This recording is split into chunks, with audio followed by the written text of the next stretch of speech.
Hello dear students and welcome to my YouTube channel. आज की इस वीडियो के अंदर हम इंशाल्लाह लिविंग ऑर्गेनिज्म के अंदर पाए जाने वाले जो ऑर्गेनिक कंपाउंड्स हैं उनमें से चौथे और मोस्ट इम्पॉर्टेंट ऑर्गेनिक कंपाउंड को डिस्कस करने जा रहे हैं। चौथा और मोस्ट इम्पॉर्टेंट जो ऑर्गेनिक कंपाउंड है वो है न्यूक्लिक एसिड।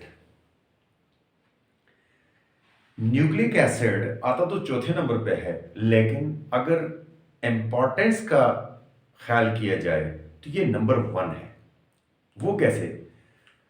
क्योंकि न्यूक्लिक एसिड वो ऑर्गेनिक कंपाउंड है जो तमाम कैरेक्टरिस्टिक्स को वालिदैन से बच्चों में मुंतकिल करता है, यानी नस्ल दर नस्ल, जनरेशन दर जनरेशन, स्पीशी टू स्पीशी जो करेक्टर आगे ट्रांसफर होती हैं, बच्चों में मुंतकिल होती हैं, लिविंग ऑर्गेनिज्म की खूबियां वो न्यूक्लिक एसिड की वजह से जो है वो मुंतकिल होती हैं।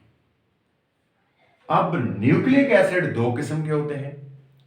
एक होते हैं जनाब राइबो न्यूक्लिक एसिड, जिन्हें सिंपली हम RNA कहते हैं, और दूसरे होते हैं डीऑक्सीराइबो न्यूक्लिक एसिड, जिन्हें हम DNA कहते हैं। यहां मैंने दोनों की एक एक मॉलिक्यूल ड्रॉ किया है। राइबोज न्यूक्लिक एसिड जो है उनके अंदर एक ऑक्सीजन ज्यादा होता है, जबकि डीऑक्सीराइबोज न्यूक्लिक एसिड का स्ट्रक्चर बिल्कुल सेम होता है, लेकिन उसमें एक ऑक्सीजन की कमी होती है। यानी ये 5 कार्बन और 5 ऑक्सीजन पर मुश्तमिल है राइबोज न्यूक्लिक एसिड, जबकि डीऑक्सीराइबोज न्यूक्लिक एसिड की बात करें तो ये 5 कार्बन और 4 ऑक्सीजन पर मुश्तमिल होता है। तो इस तरह दोनों में थोड़ा सा फर्क है। Nucleic acid is a polymer, ये पॉलीन्यूक्लियोटाइड है जो कि बहुत सारे मोनोमर से बना होता है, और इनके मोनोमर्स को ही न्यूक्लियोटाइड कहा जाता है। तो थोड़ा सा इनका इंट्रोडक्शन करते हैं जनाब। They are the fourth most abundant organic compound. ये चौथे नंबर पर सबसे ज्यादा पाए जाने वाले जो है वो ऑर्गेनिक कंपाउंड्स हैं लिविंग की बॉडी में। They are polynucleotides which are made up of monomers called nucleotides. ये पॉलीमर्स हैं, जिस तरह पीछे हमने मॉलिक्यूल्स में पढ़ा, प्रोटीन एक पॉलीमर है, उसका जो मोनोमर है वो न्यूक्लिक अमाइनो एसिड है। इसी तरह से हमने देखा कि जनाब जो ग्लूकोज है उसका बेसिक जो कार्बोहाइड्रेट है उसका बेसिक जो मोनोमर है वो ग्लूकोज है। इसी तरह न्यूक्लिक एसिड एक पॉलीमर है और इसका जो मोनोमर है उसे हम न्यूक्लियोटाइड कहते हैं। कैसे डिस्कवर किया था? It was firstly discovered by Friedrich Miescher in 1870। इसको पहली बार 1870 में फ्रेडरिक मिस्चर ने जो है वो डिस्कवर किया था। किस में? पहली बार ये पस सेल में डिस्कवर हुआ था।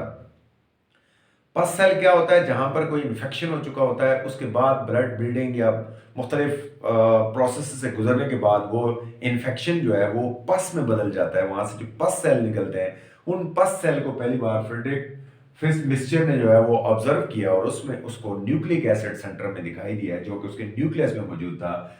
तो न्यूक्लिक एसिड उसके नाम से भी जाहिर है, जैसे न्यूक्लिक न्यूक्लियस, और एसिड इसकी नेचर जो है वो एसिडिक होती है, इसलिए इसे न्यूक्लिक एसिड कहा जाता है और ये न्यूक्लियस के अंदर पाया जाता है। There are 2 main types of nucleic acid. Nucleic acid की 2 किस्में हैं। पहले मैंने बता दिया आपको, DNA is composed of many deoxyribonucleotides. DNA होता है पहली किस्म जो कि बहुत सारे डीऑक्सीराइबोन्यूक्लियोटाइड से बना होता है। डीऑक्सीराइबो मैंने आपको बता दिया जिनमें एक ऑक्सीजन कम होता है। And RNA is ribonucleic acid which is made up of many oxyribonucleotides, और इनके अंदर एक ऑक्सीजन ज्यादा होता है। इनमें 5 ऑक्सीजन होते हैं, इनमें 4 ऑक्सीजन होते हैं।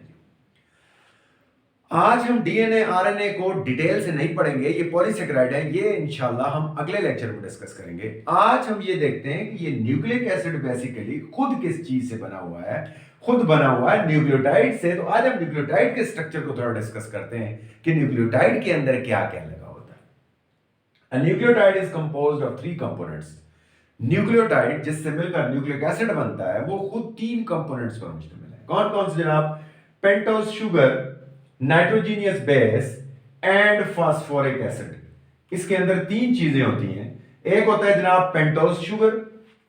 पेंटोज शुगर यानी 5 कार्बन वाला शुगर मॉलिक्यूल होता है, उसके साथ नाइट्रोजीनियस बेस लगे होते हैं।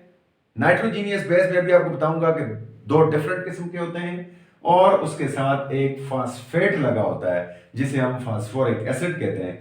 Let discuss them one by one कि इनकी क्या खूबी होती है।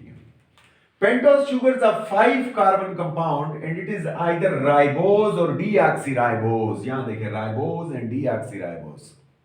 ये डीएनए और आरएनए का फर्क शुगर की वजह से, शुगर मॉलिक्यूल की वजह से होता। पेंटोज शुगर है लेकिन या तो राइबोज होता है या डीऑक्सीराइबोज होता है। अगर राइबोज होगा तो उसका फार्मूला होगा C5H10O5, यानी यहां C और O बराबर है, बिल्कुल इसकी तरह। इसी तरह से अगर डीऑक्सीराइबोज होगा तो C5H10O4। ठीक है, 1 2 3 और 4। इसके अंदर 4 ऑक्सीजन है, इसके अंदर 1 2 3 4 एंड 5। इसके अंदर 5 ऑक्सीजन है, इसके अंदर 4 ऑक्सीजन है, कार्बन बराबर होते हैं। तो यही पेंटोज शुगर की वजह से इनमें फर्क आ जाता है।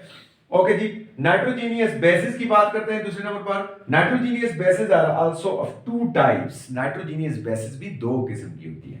Number 1 purine, number 2 pyrimidines. क्या फर्क है जी प्यूरीन और पैरामिडीन्स में? याद रखिएगा कि प्यूरीन में 2 किस्म की नाइट्रोजीनियस बेस होती हैं, वो होती है एडिनाइन और गुआनिन। ठीक है, एडिनाइन और गुआनिन जो हैं वो प्यूरीन बेसिस होती हैं। फर्क क्या होता है? ये डबल रिंग होती है, हमेशा इनके अंदर डबल रिंग पाया जाता है। जबकि प्यूरीन बेसिस 3 हैं जिनमें साइटोसिन, थायामीन और यूरेसिल शामिल हैं, और ये सिंगल रिंग होती है जी। इन दोनों में ये बेसिक फर्क होता है।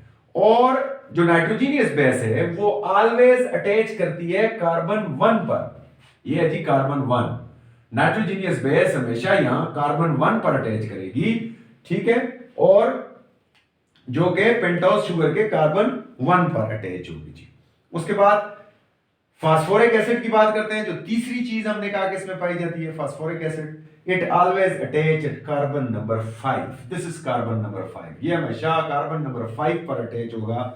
और of pentose sugars with the help of OH group. यहां अगर देख लें, यहां OH ग्रुप मौजूद है, इस OH ग्रुप के साथ ये अटैच होगा, और जो बांड बनाएगा इस बांड को हम ईस्टर बांड कहते हैं। ठीक है, पीछे सारे उनमें आप बांड्स पढ़ते आए ऑर्गेनिक कंपाउंड्स के अंदर। पहले में जनाब थे ग्लाइकोसिडिक बांड्स थे, आपने फिर जनाब जो दूसरे बांड देखे वो थे जनाब पेप्टाइड बांड थे। इस तरह से चलते चलते यहां पर जो बांड हमारे पास बन रहा है वो ईस्टर बांड बनता है, लेकिन ये सिंगल नहीं डबल बांड होता है। इस तरह इनके साथ डबल बांड ये बनाते हैं नाइट्रोजीनियस फास्फोरिक एसिड।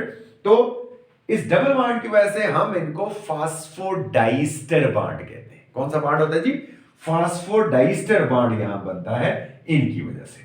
अब जनाब हम टाइप्स ऑफ न्यूक्लियोटाइड की बात करते हैं। न्यूक्लियोटाइड खुद कितनी टाइप्स के हैं? तो there are 3 main types of nucleotides. Nucleotides की 3 किस्में होती हैं, मोनोन्यूक्लियोटाइड, डाइन्यूक्लियोटाइड एंड पॉलीन्यूक्लियोटाइड। ठीक है जी, ये 3 किस्म के हैं जी, मोनोन्यूक्लियोटाइड, डाइन्यूक्लियोटाइड और पॉलीन्यूक्लियोटाइड। उनके नाम से जाहिर है, मोनो में एक ही न्यूक्लियोटाइड होगा, डाई में 2 होंगे और पॉली में बहुत सारे होंगे। इनकी थोड़ी डिटेल पढ़ते हैं। इनमें से मोनोन्यूक्लियोटाइड ज्यादा इंपॉर्टेंट है। मोनो और डाई को आज हम डिस्कस करेंगे, और ट्राई जो है इसको इंशाल्लाह हम अगली वीडियो में डिस्कस करेंगे। तो mononucleotide, a single nucleotide is called mononucleotide. जैसे मैंने आपको बता दिया, सिंगल न्यूक्लियोटाइड को मोनोन्यूक्लियोटाइड कहते हैं। चंद एग्जांपल मैंने यहां लिखी है। अगर वो सिंगल न्यूक्लियोटाइड एडेनिन है तो उसे हम कहेंगे एडेनाइन न्यूक्लियोटाइड्स। और एडेनाइन न्यूक्लियोटाइड 3 किस्म के होते हैं, एडेनाइन मोनोफॉस्फेट, एडेनाइन डाइफॉस्फेट और एडेनाइन ट्राइफॉस्फेट। अगर एडेनाइन के साथ एक फास्फेट का मॉलिक्यूल है तो उसे मोनोफॉस्फेट कहेंगे, अगर 2 फास्फेट के मॉलिक्यूल जुड़े हैं तो उसे डाइफॉस्फेट कहेंगे, और अगर 3 फास्फेट के मॉलिक्यूल जुड़े हैं तो उसे ट्राइफॉस्फेट कहते हैं। आप यहां देख सकते हैं जी, आगे चल के मैं आपको समझाता हूं इसको कि कैसे होता है। इसी तरह से अगर गुआनिन है तो उसको भी गुआनिन न्यूक्लियोटाइड कहेंगे, और गुआनिन में भी वही 3 शक्लें हो सकती हैं, जीएमपी यानी गुआनिन मोनोफॉस्फेट, गुआनिन डाइफॉस्फेट और गुआनिन ट्राइफॉस्फेट। और इन सब आगे आने वाले साइटोसिन न्यूक्लियोटाइड हो सकता है, थायमिन न्यूक्लियोटाइड हो सकता है, यूरेसिल न्यूक्लियोटाइड हो सकता है, उनके साथ भी ये कंडीशन पाई जा सकती है। अब जनाब थोड़ा सा इसके अंदर अमूमन बोर्ड में एक सवाल पूछा जाता है कि describe the structure of an ATP, यानी एडिनोसिन ट्राइफॉस्फेट जो इसमें बनता है, एडिनाइन न्यूक्लियोटाइड का जो ट्राइफॉस्फेट बनता है उसका स्ट्रक्चर कैसे, वो कैसे फॉर्म होता है, किस तरह बनता है। तो उसके फॉर्म होने के लिए यहाँ हमारे पास कोई 5 स्टेप मौजूद हैं, 4 स्टेप हैं, इनको मैं आपके सामने एक्सप्लेन करता हूं कैसे फॉर्मेशन होता है। That is a mononucleotide which contain 3 फास्फेट्स। ये एक मोनोन्यूक्लियोटाइड है जिसके अंदर 3 फास्फेट होते हैं। बनता कैसे है, थोड़ा सा गौर कीजिएगा please. Number 1, when a adenine combined with a pentose sugar, when a adenine combined with a pentose sugar, जब ये चीज दोनों आपस में कंबाइन होती है तो इससे बनता है एडिनोसिन। यहां से लेकर यहां तक ये एक एडिनाइन है। एडिनाइन आपको पता है कि प्यूरीन बेस है और डबल रिंग होता है। जब ये एक राइबोज शुगर यानी पेंटोज शुगर से मिलता है तो ये क्या बना देता है, एक एडिनोसिन बन जाता है। पहले एडिनाइन था, अब एडिनोसिन हो गया। यानी जब एडिनाइन के साथ शुगर मिल जाएगा तो ये एडिनोसिन बन जाएगा। So adenine plus sugar will give us adenosine. और याद रखें जब ये एडिनोसिन बनेगा तो इस बॉन्ड, इन दोनों के दरमियान जो बॉन्ड बन रहा है इसमें कुछ ना कुछ एनर्जी स्टोर हो जाएगी। तो याद रखें कि एटीपी बनते हुए सारी एनर्जी एटीपी के अंदर स्टोर हो रही होती है। सेकंड स्टेप क्या होता है जी, when adenosine combine with one phosphate molecule. अब चूंकि अमूमन ये फोटोसिंथेसिस में हो रहा होता है और जब फास्फेट मॉलिक्यूल मजीद एनर्जी उसको मिलती है, फास्फेट मॉलिक्यूल एनर्जी गेन करता है तो वो क्या करता है कि वो एडिनोसिन से आकर जुड़ जाता है, और जब जुड़ जाता है तो वो AMP यानी एडिनोसिन मोनोफॉस्फेट बना देता है और इस बॉन्ड में एनर्जी स्टोर हो जाती है। ये पहला बॉन्ड बनता है और याद रखिएगा पहला बॉन्ड जो है वो स्ट्रेट बॉन्ड होता है, इसमें एनर्जी थोड़ी सी कम स्टोर होती है। थर्ड स्टेप में when another phosphate will combine it will form। जब एक और फास्फेट मॉलिक्यूल, चूंकि एनर्जी आ रही है फोटोसिंथेसिस से, लाइट पड़ रही है, एनर्जी एब्जॉर्ब हो रही है और मॉलिक्यूल इनके साथ जुड़ रहे हैं। जब जुड़ते हैं, जब एक और पी मॉलिक्यूल यानी फास्फेट मॉलिक्यूल एडिनोसिन मोनोफॉस्फेट से जुड़ता है तो ये एडिनोसिन डाइफॉस्फेट बना देता है। इसी तरह से when adenosine diphosphate will combine with another phosphate molecule, adenosine diphosphate will combine with another phosphate molecule, then it will make the ATP। और हमें पता है कि ATP is the currency of energy। ये एनर्जी की करेंसी है। जब cell को एनर्जी आगे चाहिए होगी तो इसके अंदर जो स्टोर एनर्जी है वो डेफिनेटली प्रोवाइड होगी सेल को। बॉन्ड टूटेंगे और टूट कर वो एनर्जी प्रोवाइड करते रहेंगे, आगे सेल अपने मुख्तलिफ फंक्शन पे उन्हें इस्तेमाल करेगा। इसके दरमियान जो हमारे पास एडिनोसिन ट्राइफॉस्फेट यानी एटीपी बना है, इसमें 3 किस्म के बॉन्ड, 3 बॉन्ड हैं। पहला बॉन्ड जो है ये स्ट्रेट बॉन्ड होता है, देखिए स्ट्रेट लाइन है, जबकि दूसरा बॉन्ड, दूसरे दोनों जो बॉन्ड होते हैं इस तरह से ये वीविंग बॉन्ड होते हैं और वीविंग बॉन्ड के अंदर एनर्जी ज्यादा होती है as compare to straight bond. So there are 2 weaving bonds at P2 and P3। ये P2 है, ये P3 है। P2 और P3 पर जो बॉन्ड बनते हैं वो वीविंग बॉन्ड होते हैं।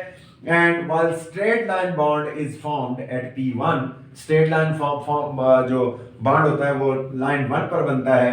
Weaving line bond have more energy as compare to the straight line bond. इनके अंदर एनर्जी ज्यादा है as compare to straight line. और जब कभी ये टूटते हैं तो ये एनर्जी रिलीज करते हैं। कितनी एनर्जी रिलीज करते हैं? फॉर एग्जांपल जब आखिरी वाला P3 टूटता है, वीविंग, चूंकि ये वीविंग बॉन्ड है, ये P3 टूटता है तो ये 7.3 किलो कैलोरी पर मोल एनर्जी रिलीज करता है सेल के लिए। इस तरह से जब दूसरा टूटता है तो ये भी सेम एनर्जी देता है, लेकिन जब कभी पहला टूटता है तो ये 3.6 तकरीबन किलो कैलोरी एनर्जी पर मोल प्रोवाइड करते हैं। तो ये है जनाब एटीपी की कहानी। और एटीपी से जो है एनर्जी किस तरह रिलीज होती है, इन बॉन्ड्स के अंदर पहले एनर्जी स्टोर होती है और फिर उसके बाद जब ये टूटते हैं रेस्पिरेशन में तो ये एनर्जी रिलीज होती है और इसे सेल इस्तेमाल करता है। ये हो गया मोनोन्यूक्लियोटाइड। अब थोड़ी सी बात डाइन्यूक्लियोटाइड पे भी कर लेते हैं। It is formed by the combination of two mononucleotide. जब दो मोनोन्यूक्लियोटाइड आपस में मिलते हैं तो उससे डाइन्यूक्लियोटाइड बनता है। It is a nucleotide in combine with the vitamins. कभी कभी ये न्यूक्लियोटाइड जो है वो विटामिन से भी कंबाइन हो जाते हैं। कभी कभार मोनोन्यूक्लियोटाइड से मिलते हैं, लेकिन कभी कभी मोनोन्यूक्लियोटाइड विटामिन से मिल जाते हैं। और जब मोनोन्यूक्लियोटाइड विटामिन से मिलते हैं तो ये ज्यादा अहमियत के हामिल हो जाते हैं, क्योंकि दे मेक कोएंजाइम्स। ठीक है, then they are called coenzyme. इस तरह वो कोएंजाइम बना लेते हैं। और जो हमारे पास विटामिन होती हैं वो दो किस्म की होती हैं। एक होती है निकोटिनामाइड्स और दूसरी होती है फ्लेवियंस। यानी जो हमारे पास विटामिन है वो दो किस्म की है, एक निकोटिनामाइड्स हैं और दूसरी फ्लेवियंस हैं। अगर इन कोएंजाइम्स की बात करें तो इन दोनों की बेस के ऊपर कोएंजाइम्स की भी आगे तीन टाइप्स आ जाती हैं। पहले है जनाब nicotinamide adenosine diphosphate, dinucleotide sorry, यानी NAD। इसी तरह से दूसरा होता है NADP और तीसरा होता है FADP। इस तरह से ये तीन किस्म के हमारे पास कोएंजाइम्स बनते हैं जो कि आगे एज ए हाइड्रोजन कैरियर काम करते हैं और ये बहुत इंपॉर्टेंट होते हैं आगे आने वाले प्रोसेस के अंदर। मैं आपको बताऊंगा। They exist in two forms. ये दो फॉर्म्स में पाए जाते हैं। एक इनकी ऑक्सीडाइज फॉर्म होती है, एक रिड्यूस फॉर्म होती है। Oxidise form for example NAD इसकी ऑक्सीडाइज फॉर्म है, और जब ये रिड्यूस फॉर्म में चला जाता है तो ये NADH2 बन जाता है। इलेक्ट्रॉन को एक्सेप्ट कर लेता है, हाइड्रोजन से इलेक्ट्रॉन एक्सेप्टर होता है, और इस हालत में ये ज्यादा इंपॉर्टेंट है, एज ज्यादा एक्टिव होता है as compare to reduce form. Hope के ये आपके लिए इंपॉर्टेंट साबित होगा और आपको इससे काफी कुछ आपने गेन किया होगा। राइट, काफी लंबा हो गया, मुझे इजाजत दीजिए। अल्लाह हाफिज।